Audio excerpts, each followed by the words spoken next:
Bonjour à tous, on se retrouve toujours en direct du stade Jean-Philippe Embuscade avec Arthur Brouhan Bonjour Maxence Le Gallec, comment ça va?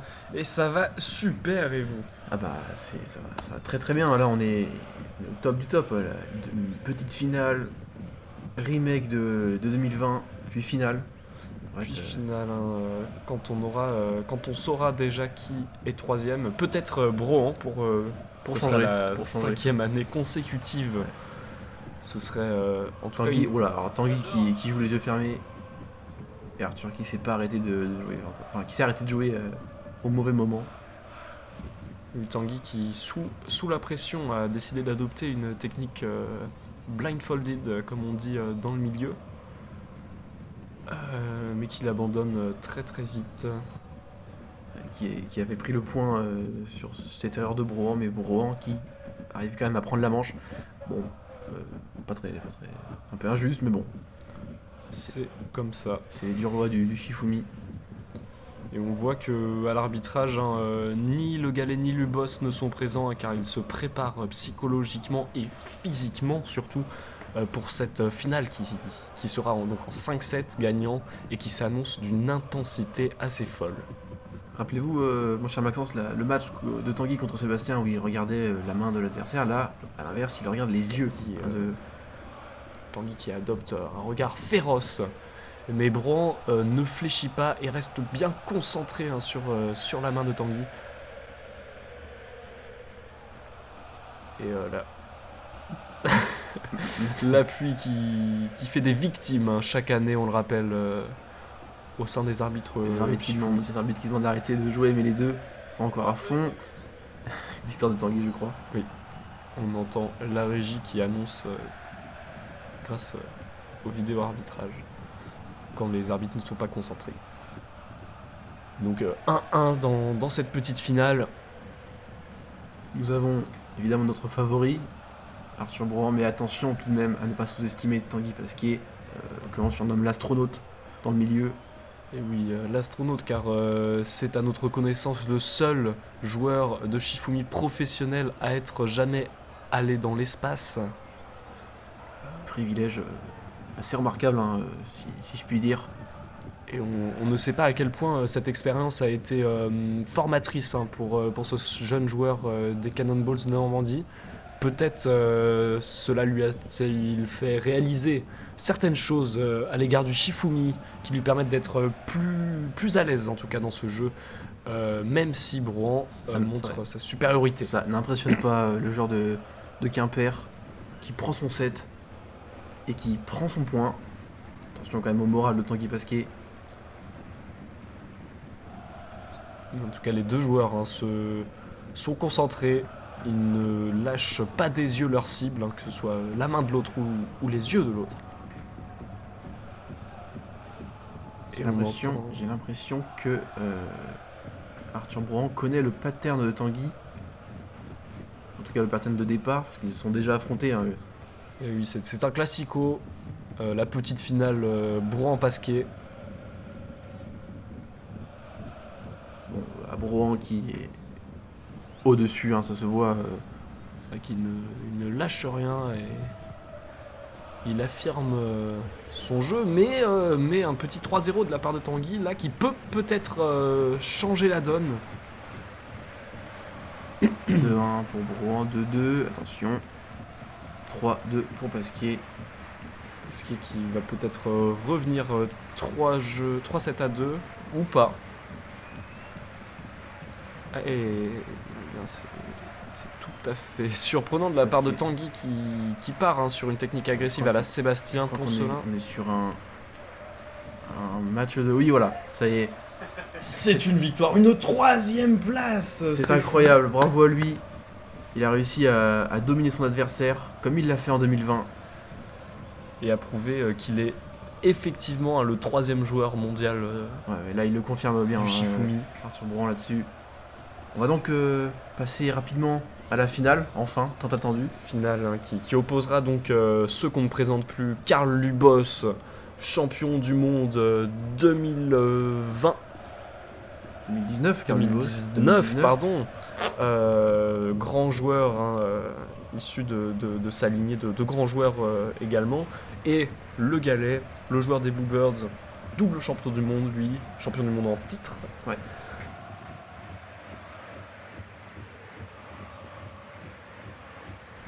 Sébastien qui est là pour arbitrer, qui n'avait pas pu être là l'année dernière suite à l'accouchement de sa femme. Son fils doit être dans les tribunes à 1 an. Il est un peu déçu de voir son père échouer en quart de finale. Je pense qu'il a déjà, du haut de ses 1 an, des attentes assez grandes vis-à-vis de son paternel, qu'il élève à la dure, à ce qu'on m'a dit. Oui, c'est... Voilà. Après, chacun ses méthodes d'éducation, j'ai envie de dire. Chacun. Le fouet, le martinet, tout ça, ça ne regarde que les parents. Qui serions-nous pour juger ? Et donc, un 7-0 dans cette finale en la faveur de Le Galet qui assoit sa domination et défend son titre pour le moment. Marius Cassagne des Bluebirds qui tente un clap derrière pour soutenir son partenaire de jeu. Les deux qui ont disputé plus de 119 matchs ensemble dans leur carrière. Sont peut-être deux des joueurs qui se connaissent le mieux. Et pas que au niveau du Shifumi, si vous voyez ce que je veux dire.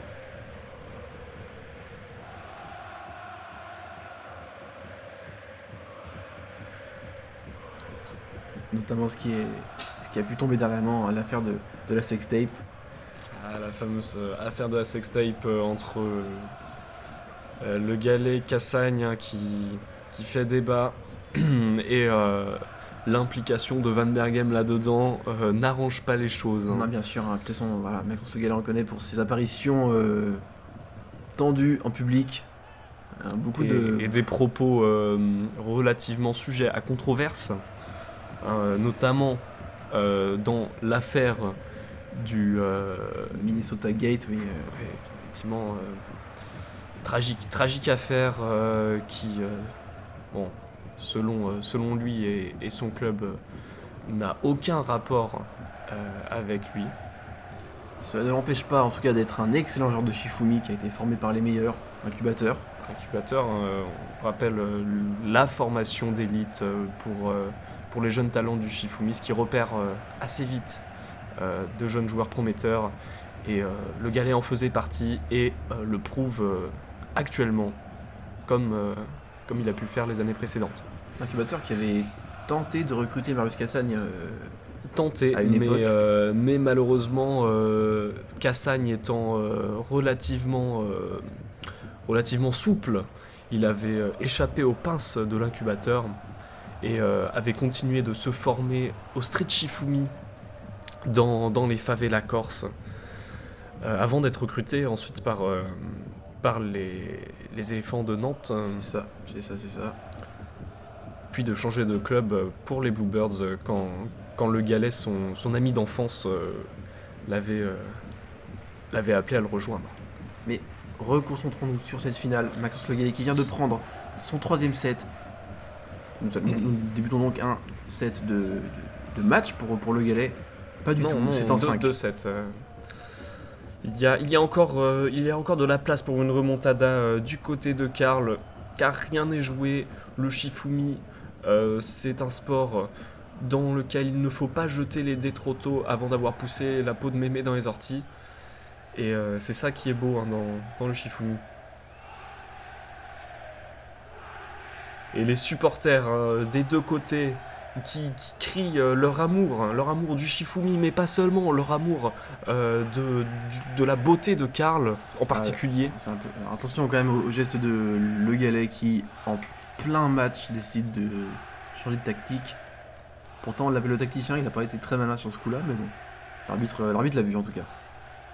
Et ne l'a pas laissé passer.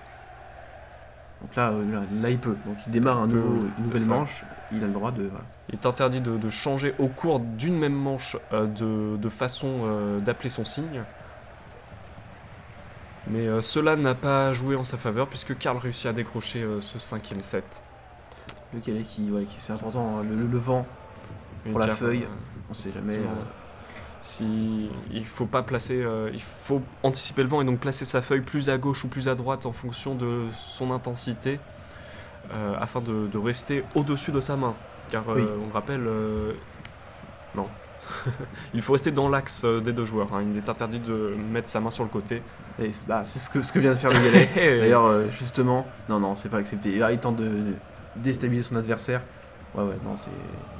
On le voit pas tellement au niveau de la perspective de la caméra, mais oui, le ciseau a été fait bien à gauche des deux joueurs. Là, les arbitres l'ont vu, il se joue de son adversaire. Attention quand même à ne pas trop en faire. Car Lubos peut tout à fait revenir dans ce match. Oui. Beaucoup de vent. Beaucoup de vent et beaucoup de feuilles, et donc c'est là qu'on voit que c'est important de prendre la mesure du vent, et ça a pu jouer en la faveur de Le Gallais là actuellement. Neutral de la pierre pour Le Gallais qui commit et qui réussit à tromper Karl pour prendre ce set. Ouais, là nous sommes à un set de match, cette fois-ci c'est vraiment le cas. Et l'intensité est à son paroxysme. Neutral du ciseau pour Le Gallais qui commit et qui malheureusement ne réussit pas à tromper Karl. Hein. Karl qui a une analyse assez poussée du jeu de son adversaire. Deux joueurs qui savent observer et répondre en conséquence aux actions de leurs adversaires. On va vite arriver à la fin. Lubos 1-0, 2-0 Lubos. Ah bah non, 3-0 pendant tout le monde. Qui prend son set. 4-3, tout est encore possible dans cette finale de la World Cup Shifumi 2022.